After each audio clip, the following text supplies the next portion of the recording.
नमस्कार मित्रों, आज हम एक विषय पर बात करेंगे। कल जैसे प्रधानमंत्री मोदी जी की सिक्योरिटी में जिस तरह से सीन लगाई गई और उनके ऊपर हमला होने के पूरे चांसेस थे, उसके ऊपर हम छोटा सा बात करेंगे।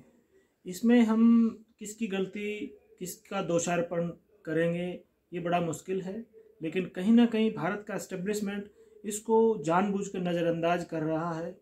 मैं मोदी जी से गुजारिश करना चाहूँगा, जिस तरह से आपने शाहीन बाग को पनपने दिया, उसके ऊपर कोई एक्शन नहीं लेने दिया।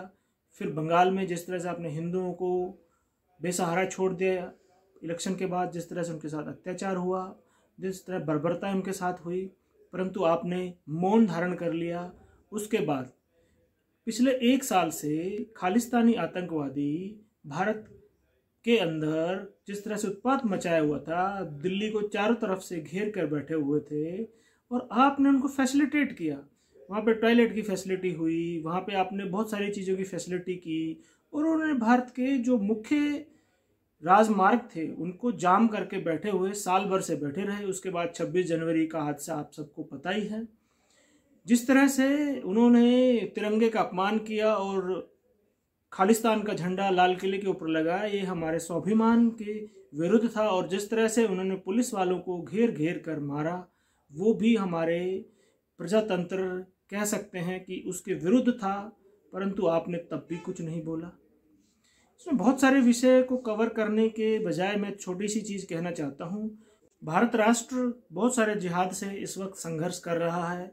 सबसे पहला जिहाद इस्लामिक जिहाद है, फिर क्रिश्चियन जिहाद है और लेफ्ट का जिहाद है जो भारत को अंदर ही खाए जा रहा है। तीनों जिहादों को फैसिलिटेट करने की जो फैसिलिटी है वो कांग्रेस ने हर राज्य में प्रोवाइड की है।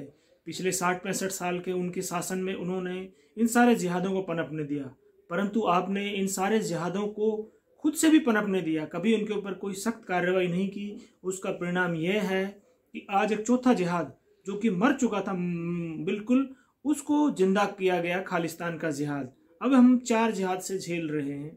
साम्यवाद का जिहाद, लेफ्ट लिबरल जिसको कहते हैं जी, इस्लामिक जिहाद और क्रिश्चियन जिहाद, और अभी जो ताज़ा जिहाद पैदा हुआ पिछले 1.5 साल से, खालिस्तानी जिहाद। ये भारत को अंदर से खा रहा है, साथ साथ भारत को विदेशों से जो क्षतिपूर्ति हो रही है उसका भी नुकसान की भरपाई नहीं होगी। और जिस तरह से कल आपके काफिले को रोका गया और आपके ऊपर अटैक करने की कोशिश की गई, ये बहुत ही दुखद बात है। अगर अभी भी आपने इनके ऊपर कोई निर्णायक कार्रवाई नहीं की तो आपके लिए तो खतरा है ही है, साथ में आम हिंदू के जीवन पर भी इससे बहुत खतरा पड़ने वाला है। तो मेरा आपसे नम्र निवेदन है कि आप लोहे के हाथों से इनको निपटिए और भारत को इन चारों जिहाद से निजात दिलवाइए, क्योंकि भारत का एस्टेब्लिशमेंट इन चारों जिहादों को पोषित करता है। उस पोषण को रोकिए और भारत को एक समृद्ध हिंदू राष्ट्र बनाने में सहायता कीजिए। बहुत बहुत धन्यवाद।